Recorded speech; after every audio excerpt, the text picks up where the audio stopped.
This is Scrabble. It was originally called Lexiko when it was invented by an architect named Alfred Butts in 1931. He had a hard time selling the game under that name, so he tried selling it under the name Criss Cross Words, but still saw little success. In 1948, he sold the game's design to James Brunot, who reworked it and turned it into what we now know as Scrabble. The game still continued to be unpopular until Macy's picked it up in 1952, and by 1953 it had become so popular that supply couldn't keep up with demand. Today I've got some really exciting examples of the game. We're going to have a look at a 1953 edition from Selright, and we're going to compare it to a 2021 edition from Hasbro. Let's see what's changed and what stayed the same over the course of about 70 years.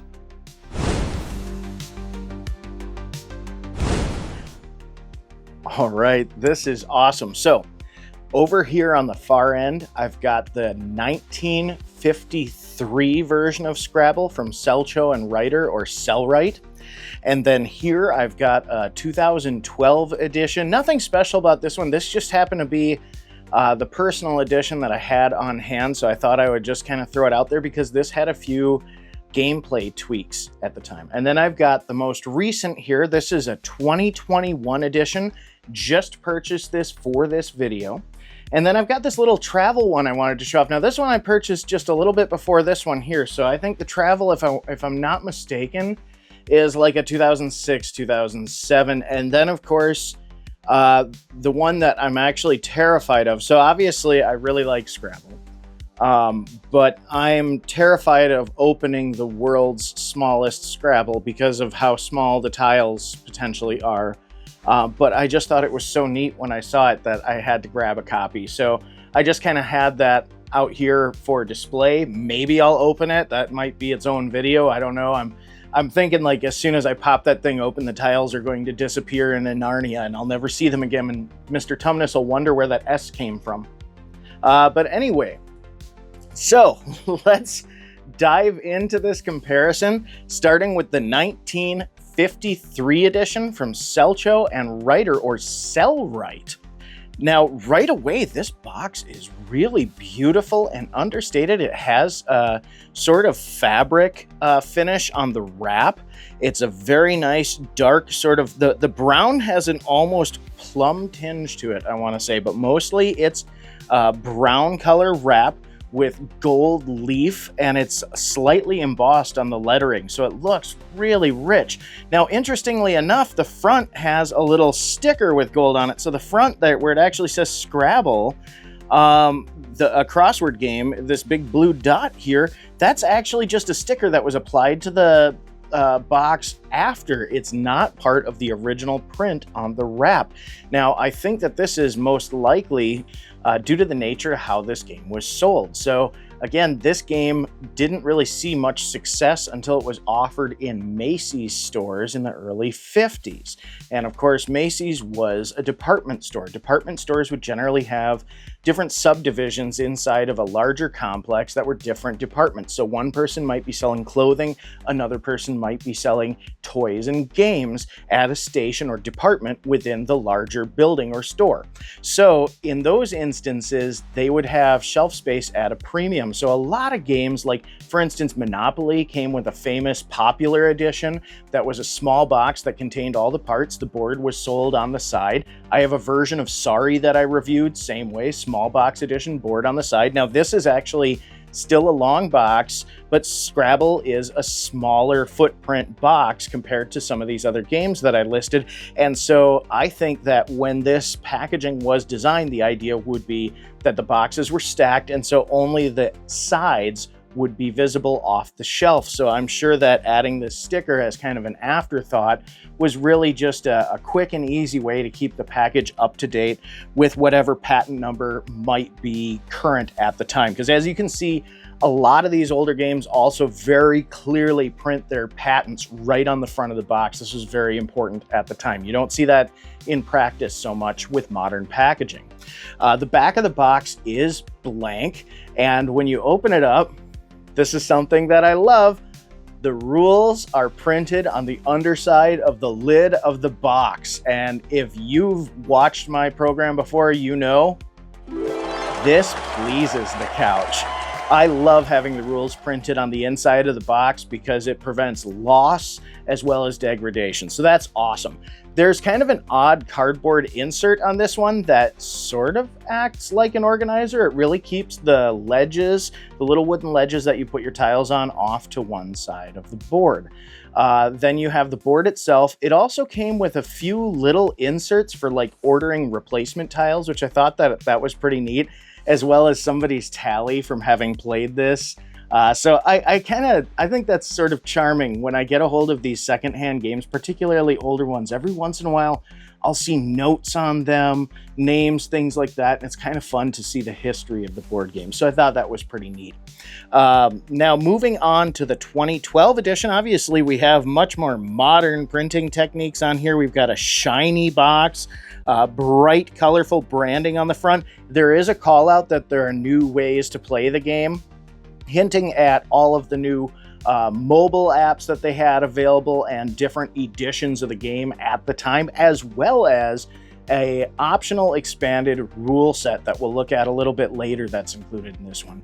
If you flip this over, we've got some close-up pictures of the board. No real examples of people enjoying the game, which is more common with a lot of board games, but I'm noticing that post year 2000, so within the last like 20 years or something, we're starting to see fewer games representing people on the back of them and more games focusing on the contents of the package and what the experience is like. I think that's just more an effort to make the games easy to translate to different cultures and different regions when you're selling it. So, I mean, pretty modern fare for board games these days. When we open this up, we have the board, the ledges, everything. Now, everything in this one, I want to point out, came individually packaged in little plastic bags. I actually retained the sleeves. I'm kind of that way when I get containers for my games, is I like to keep everything kind of subdivided the way that I originally received it. Helps keep things organized. But kind of interesting for our comparison when we move forward is there was a lot of plastic in the packaging on this, but all the components were still wood, just like the classic version. We do have the rules printed in a separate pamphlet, so we'll look at those a little bit later, but the inside of the box is pretty unremarkable. It's basically a serviceable container for the game. When we go into the 2021 edition, the shade of red has gotten a little bit brighter. It's very nice. It's a little bit more plain. Now we have, I think these people, what is that art style? I think it's Allegria art, if I'm not mistaken.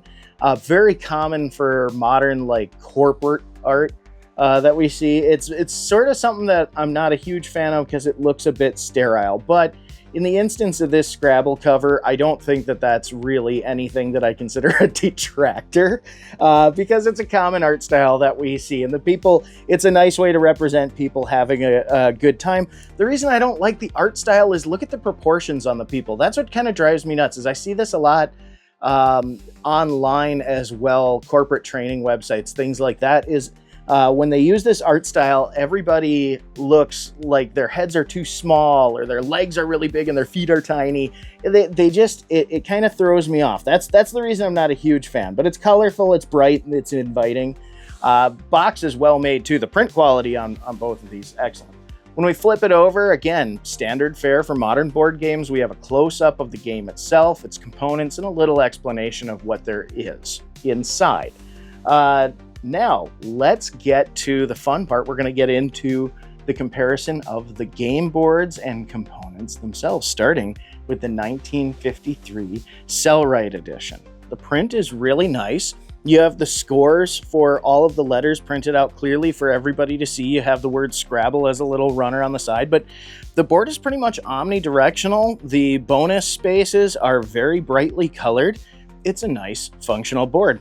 When we get to my favorite part, which is the tiles themselves, sorry, I just had to jump right to it. The ledge is nice. The ledge is, we have this nice little tile holder here.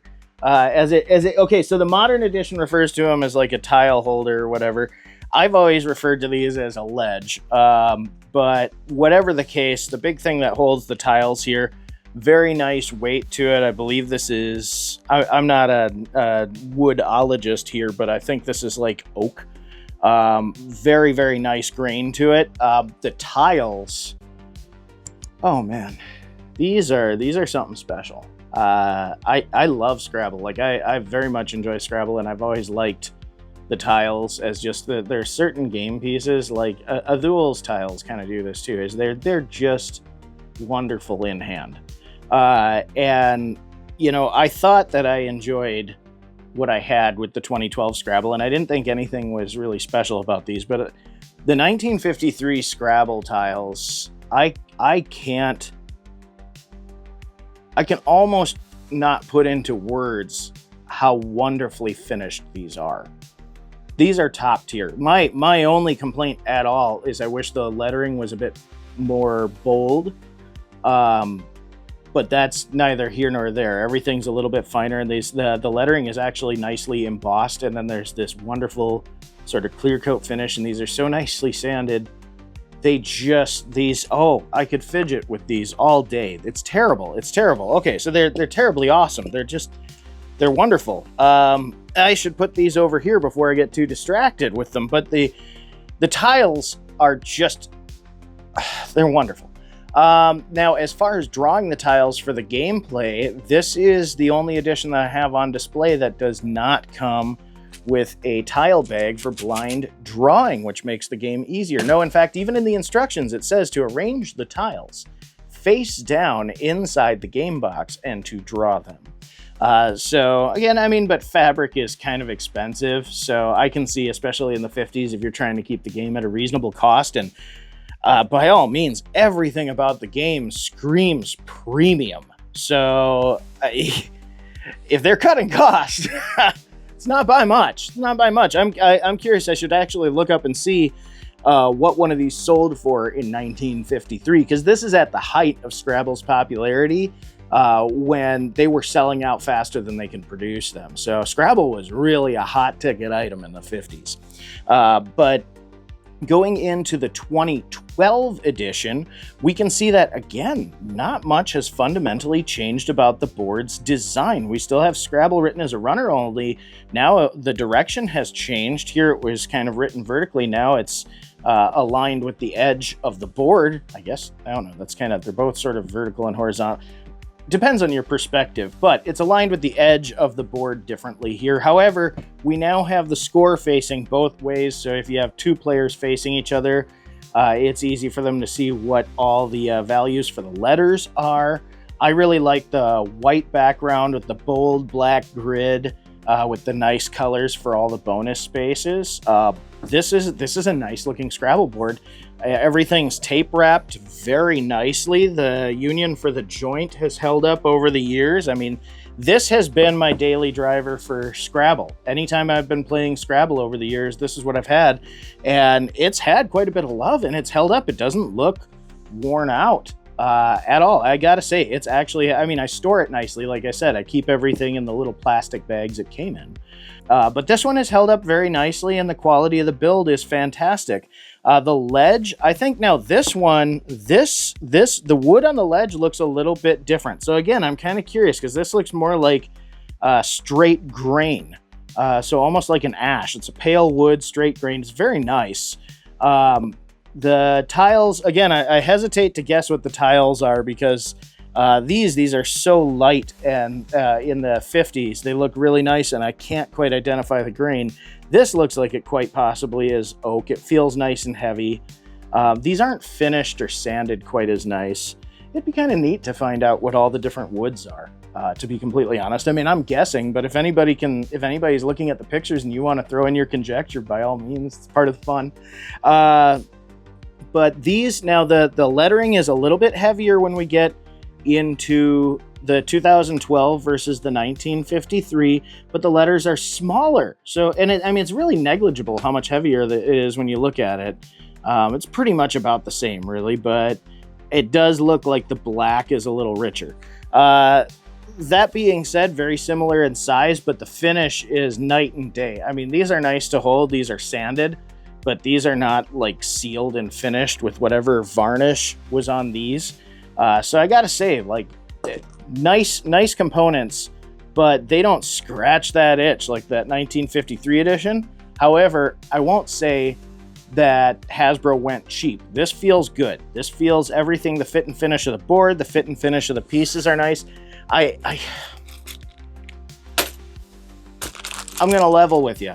So there are expanded rules that allow you to use these bonus tiles. And as you can see, I have never once opened the bonus tiles.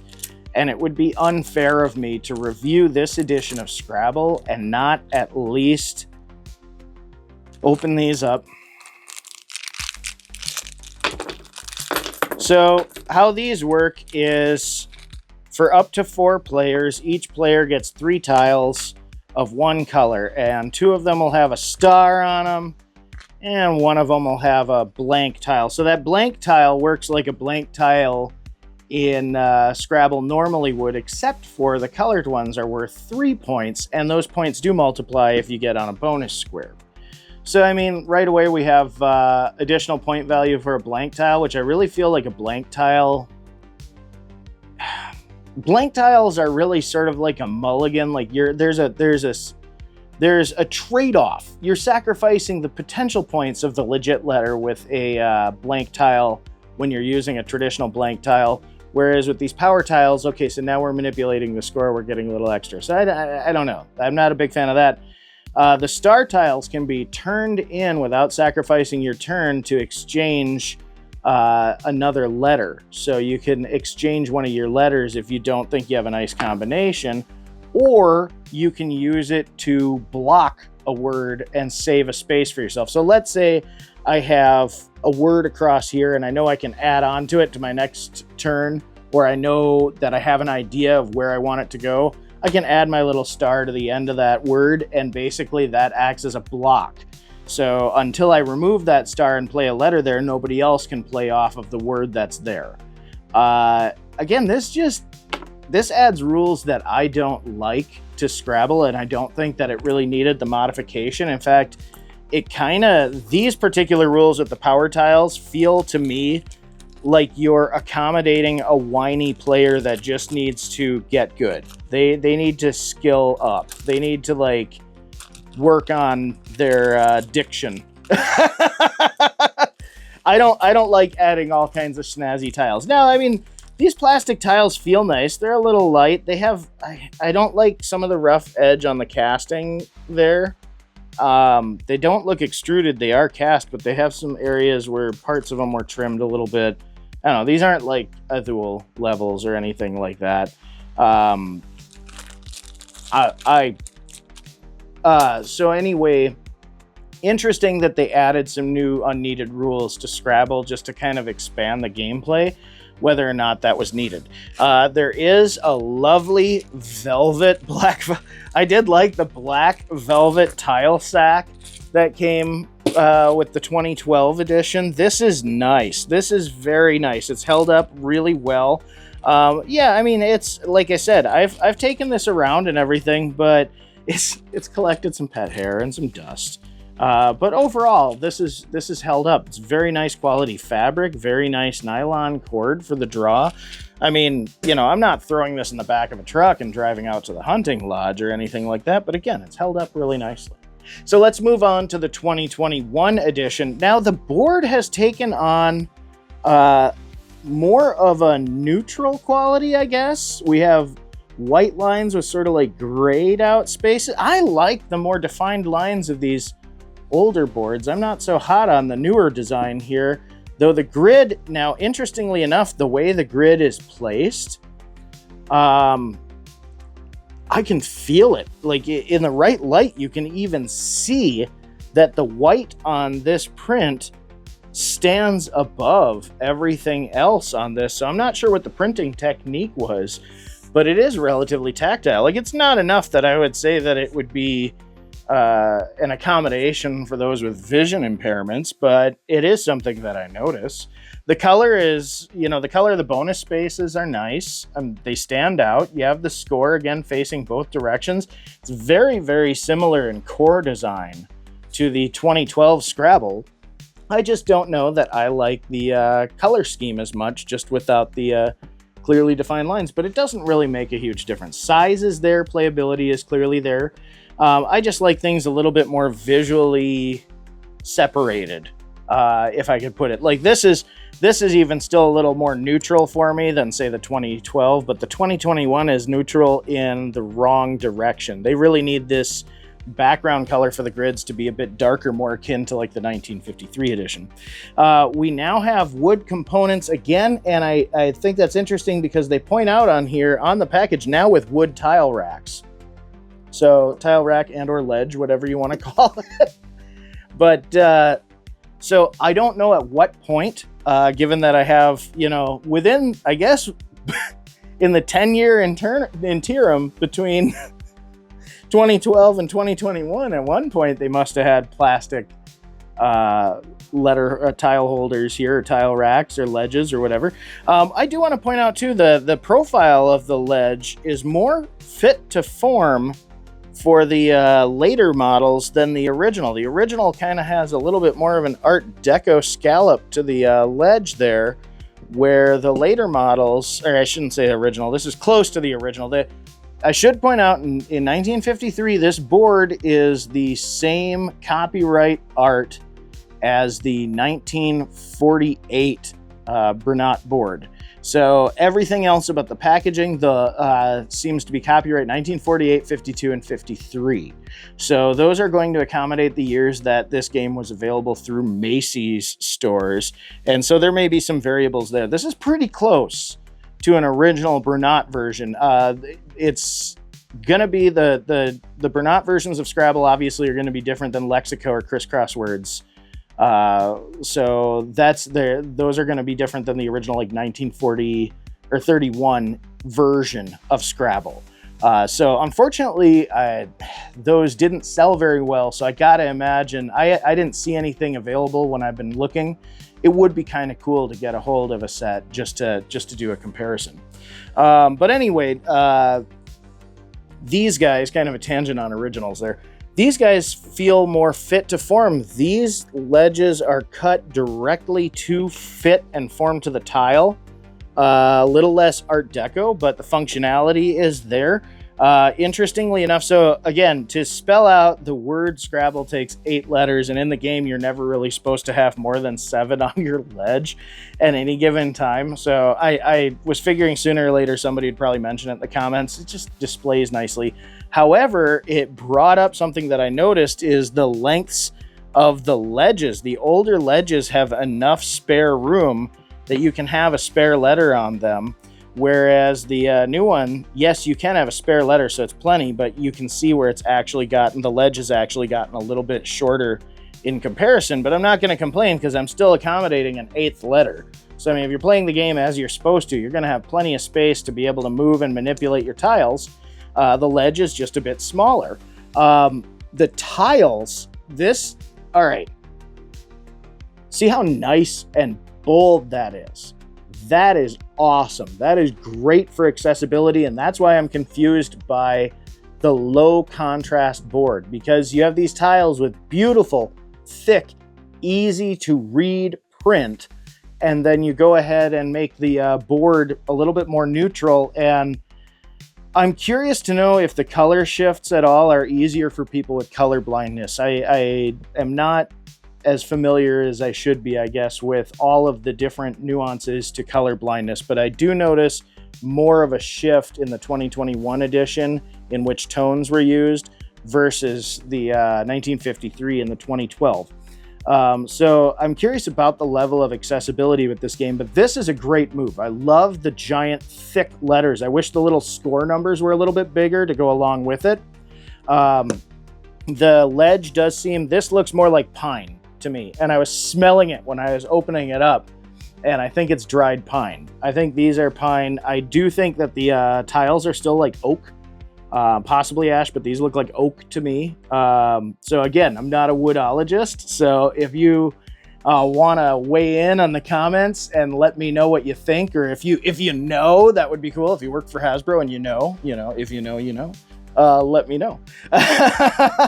But I like these tiles. They're all right. They're not finished. They're of the 3 that I have on display, these are the roughest tiles. These are the ones that are the least sanded, but the finish isn't bad. Like, I don't feel like I'm getting any splinters off these or anything.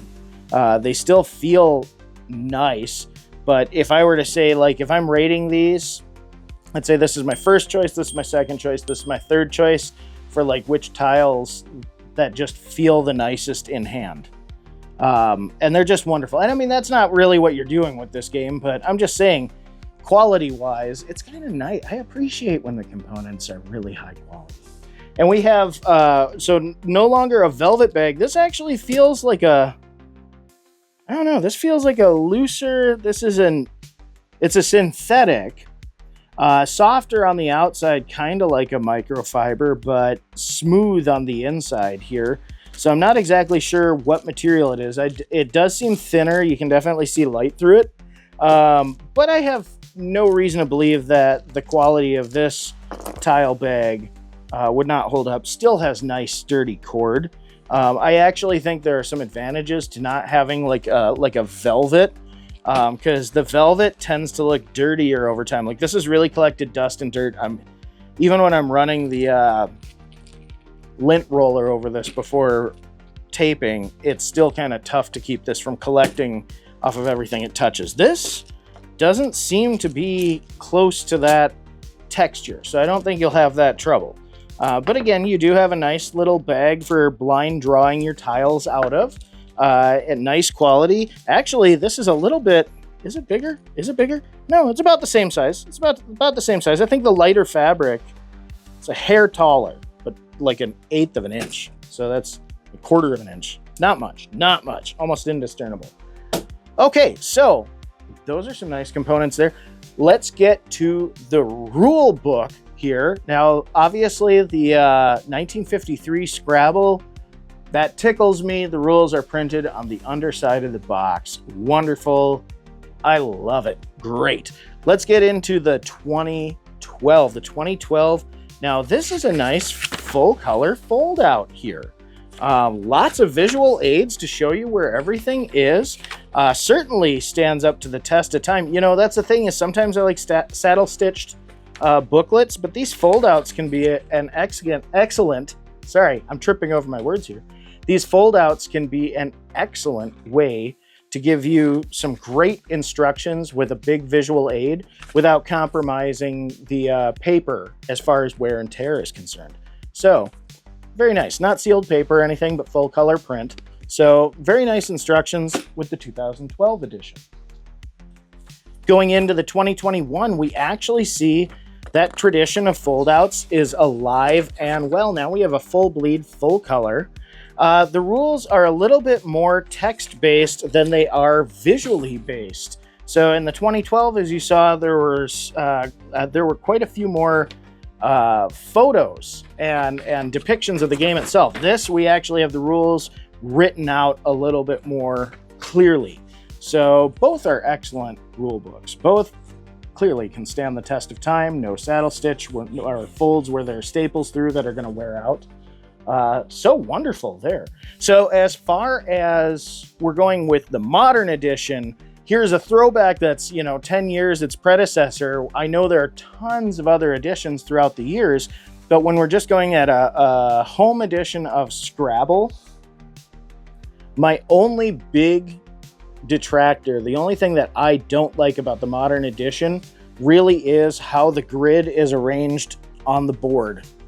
I like the, when we're looking at this,